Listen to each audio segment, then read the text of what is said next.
If you knew after 99 failures that you would have a productive relationship with failures such that a failure would never stop you again, how fast would you get through 1 through 99? And if you knew that on rejection number 100, that being rejected personally, romantically, business, friendship, and that it would no longer run you, how fast would you get through 1 through 99? Hello, and welcome to the PSI Podcast, a podcast for you to explore where a life lived with purpose meets transformation.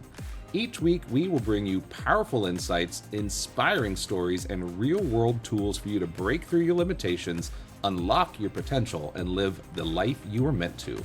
I'm your host, Tim Bowen. And I am your co-host, Mackenzie O'Kelley. For more than 50 years, PSI seminars and PSI World have helped thousands of people create the life they deserve to live. And now, it's your turn.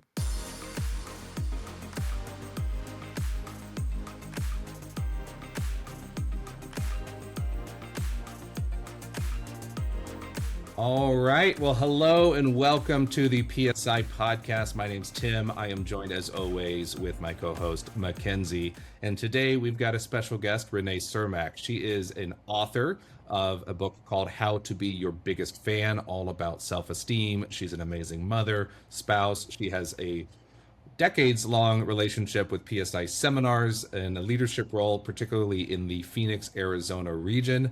And we just love you, Renee. And so today, Renee is with us because we want to talk about overcoming fear and rejection and how to take our power back.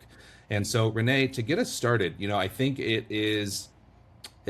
would it come as a surprise to anyone to say that we all have experiences of rejection, we all have experiences of failure, and sometimes we create kind of this fear wall around it, right? We don't want to put ourselves out there anymore because of these experiences we've had of being told no, of not getting the end result that we want.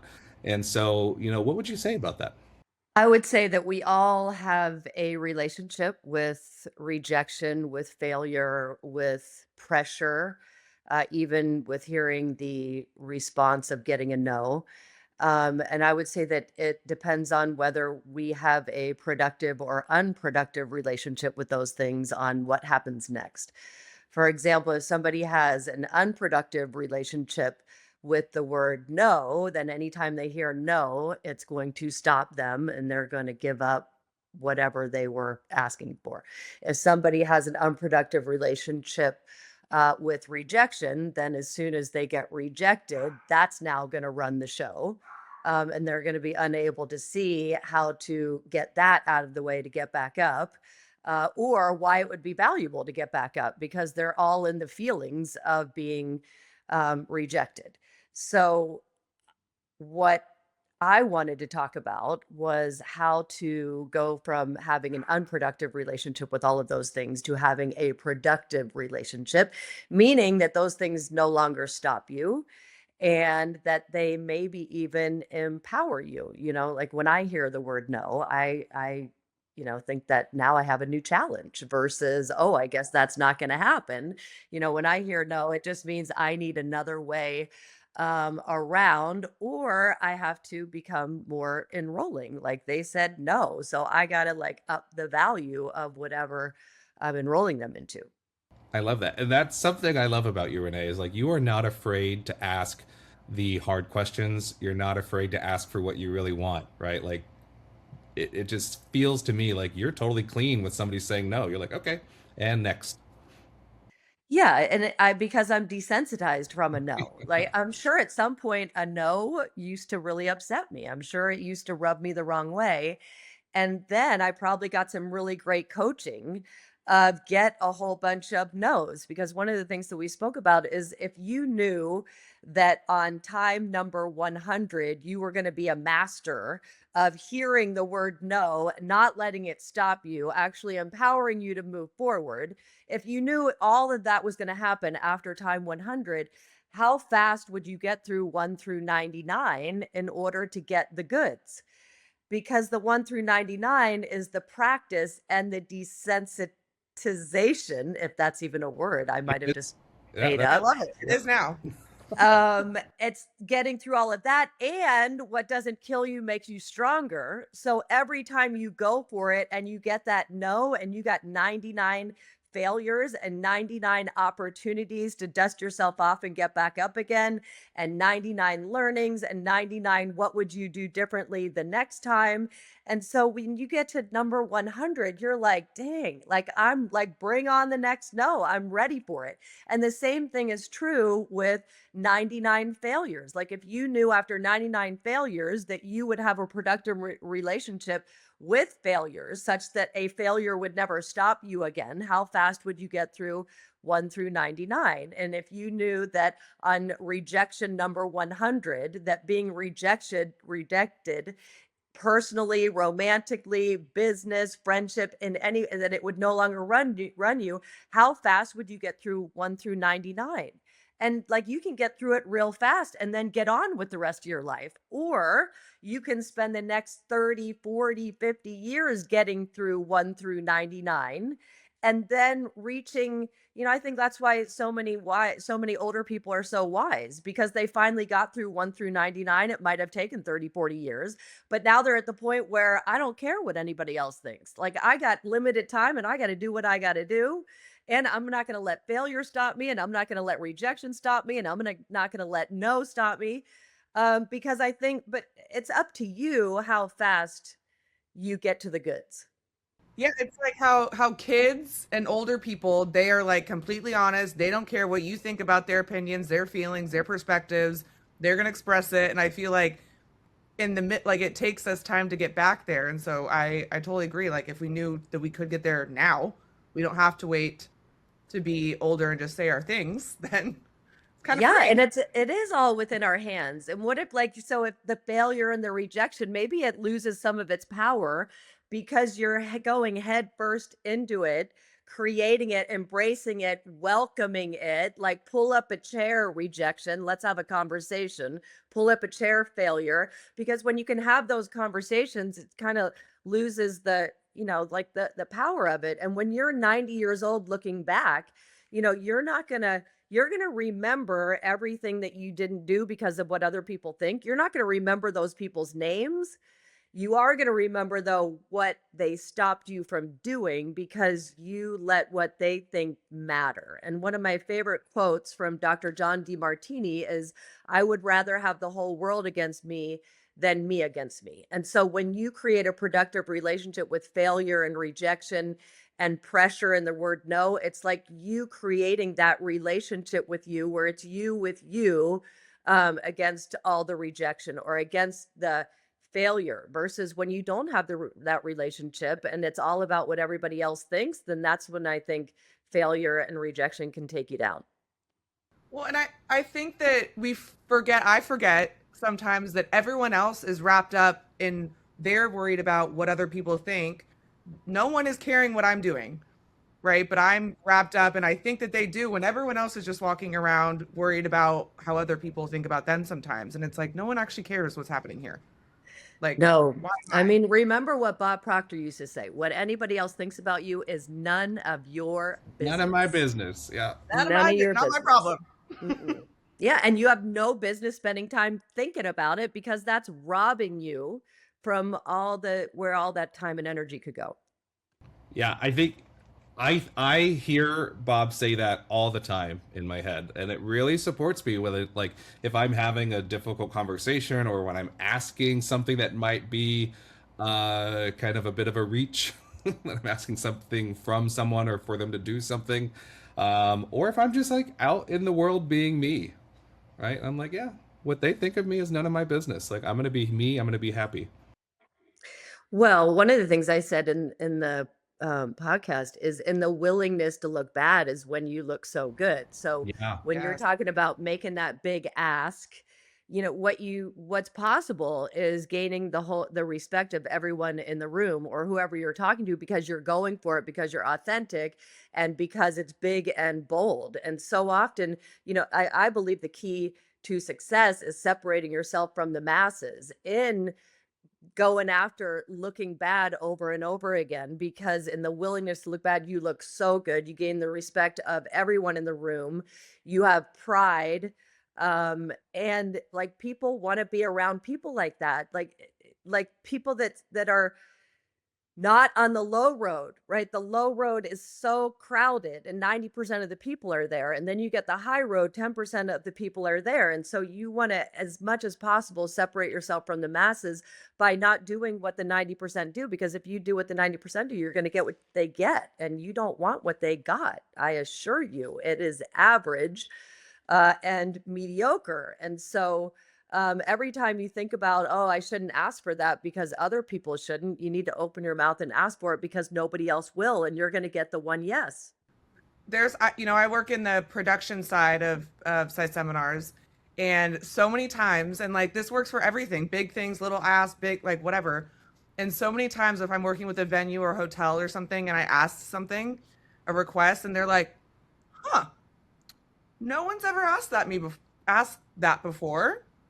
Let me see what I can do. And I'm like, excellent. And it almost is like fun for them too. Like that's never been asked. And now I want to help you make it happen. That's exactly what happened when we would so people so in the 90-day game of PLD, on day 1, most people have a very unproductive relationship with those things that we mentioned: failure, rejection, pressure, and the word no.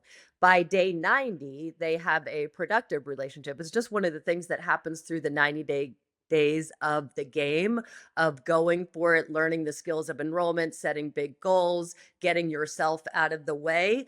If you play that game the way it's designed to be played, it will automatically happen that you have a different relationship with those 4 things by the end of the game. And with some, special people, we will challenge them in the game from the beginning to target, because we can clearly see that their relationship with rejection is not productive. So we'll challenge them on day 1 of every day, go out there and get rejected. And they're like, what? Like, you want me to intentionally go get rejected? Yes, we want you to intentionally go get rejected, because the idea is, and this works for a lot of things, starting with a day 1 and committing to doing something every day for, let's say, 90 days, kind of in the category of whatever you're scared of, let's go do it. And so I often challenge a lot of people to make scary phone calls, whatever scary phone calls look like for them. It could be the big sale, it could be asking somebody out, it could be making an apology, taking responsibility, whatever kind of phone calls make you nervous. And so if you were to make a scary phone call every day for 90 days, the first 7 to 10 days, it takes a while to pick up the phone. Like, you're having all kinds of conversations with yourself and you're nervous about doing it. And so the whole thing, might even take 45 minutes to an hour. And then you get to day 72 and it's just part of what you do. And it no longer takes 45 minutes to figure out who you're going to call. You just make the phone call, because you have 71 days that came before of number. It didn't kill you. So you can certainly get through day 72, but you also have 71 successes of all these people that you called and you got to the other side, and you have all the pride that comes with that of, oh my God, I thought it was going to be so bad and it wasn't so bad. In fact, it was really easy. In fact, it feels so good. And so on day 72, it doesn't run you. And so the key is repetition, and getting those days under your belt. Again, if you knew that day 100, scary phone calls weren't going to run you anymore, how fast would you get through 1 through 99? That's the whole deal. And so with people, they've been challenged to go get rejected every day on purpose to create a different relationship with rejection. And what they found is exactly what you found, Mackenzie, is a whole bunch of people that didn't reject them. So like they failed at getting rejected because the person got on board with whatever they were asking for, because it was original, because nobody had ever asked them before, and because they were bold enough to ask. So oftentimes they thought they were going to get a no or a rejection, and they got partnership and a yes, and then they had to go figure out a different place to get rejected. Look, now they battled fear and rejection, and they got a no and the rejection got rejected. And so it really is like, what doesn't kill you makes you stronger, because anytime fear comes up and you move through it, and it could be minutes, it could be an hour, but pretty soon you're on the other side again with a big old smile on your face, so proud of yourself because you didn't let the fear stop you. And then there's other times where you didn't move forward and you're on the couch thinking about what you could have done, yet you chickened out. And now you not only do you not have the pride, you have the, picking at yourself for why didn't you do it? And you have the regret of a lost opportunity. So, Yeah, and so often I think that regret just reinforces this whole cycle, right? And then we get stuck. And I know for people who might be a little bit more analytical, then it's that analysis paralysis, and it's like, okay, I'm afraid of the rejection. I have all of this history of failure. I have all of these regrets of not taking chances, and it just like deepens and deepens and deepens that hole. yeah, and sometimes all it took was 5 minutes to get to the other side of the fear or a nudge from why it's so powerful to have, friends or friends supporting you because sometimes it just takes a little nudge of, "Hey, you can do this." And then you're on the other side and you're like, "Yeah, I could do it." And so, this started because what this little chat about reframing fear because somebody called me and said, "I actually have people who can't get out of the car, like to go to a networking event." Meaning, I don't know if you've ever sat in the car having to kind of coach yourself and to like, you can do it, you can do it, we can do it. All right, let's go do this. These Got meeting this. new people is not going to be bigger than me. I'm going to I connect with hate. somebody. Yeah. And so I don't know if you've ever had the experience of being nervous about getting out of the car. Now you're out of the car and you're walking towards the building, and now you have to open the door. Right. And there's like that barrier of like, oh my God, I got to open the door. And scary is on the inside. And then you actually open the door and then you get through the networking event or whatever it is. And it didn't kill you. And now you're driving home and you're all proud of yourself. You're like, oh my God, I did it. And I met 3 really great people. And if I wouldn't have gone in, now I'd be beating myself up for not going in. And so, like, this is real, of the fear that people have.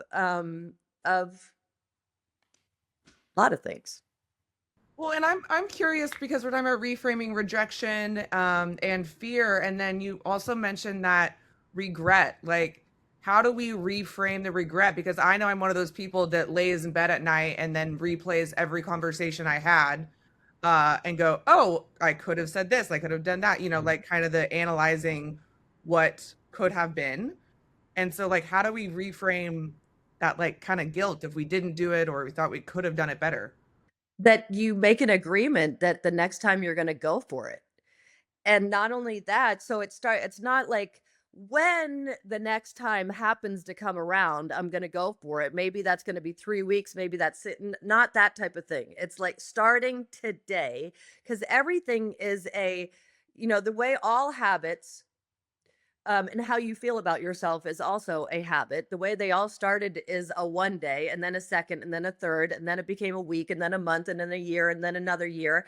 And so the way new habits are going to start and new ways of feeling about yourself is going to start with a 1 day at a time. And so you can start today of today, I'm going to go for it. Today, I'm going to say the truth. I'm going to do something bold. And so again, it starts with what's one thing that you can do and commit to every day from here forth that when on the 100th day, you're now going to have a solid relationship with whatever that is, whether it's speaking your piece, whether it's being bold, whether it's instead of like as soon as you hear I should have said this, you Yeah, go back and say that because if you go back and say that, you're no longer replaying it at night because you did it, if that makes that's sense. a good And so point. when Yeah. when you give yourself there's like I do a lot of I know how I work and I got to give myself evidence and there's a lot of logic that I use with my programs and with that internal dialogue. When that internal dialogue goes, "Who do you think you are?" There's sometimes I go, "Are you serious?" Internal dialogue, "I'll tell you who I am. I am this and I've done this and I've done this and I did da, da, da, da, da, da, da." And so and then there's no way I can be thinking that in that line anymore because there Yeah. was just too much evidence. And so when you get to like it's like that's I'm currently doing something where if I show I wish I would have sent you a picture because it's literally like an easel sheet of paper post-it up on my wall and I have different things and every day I get to X my 10 things.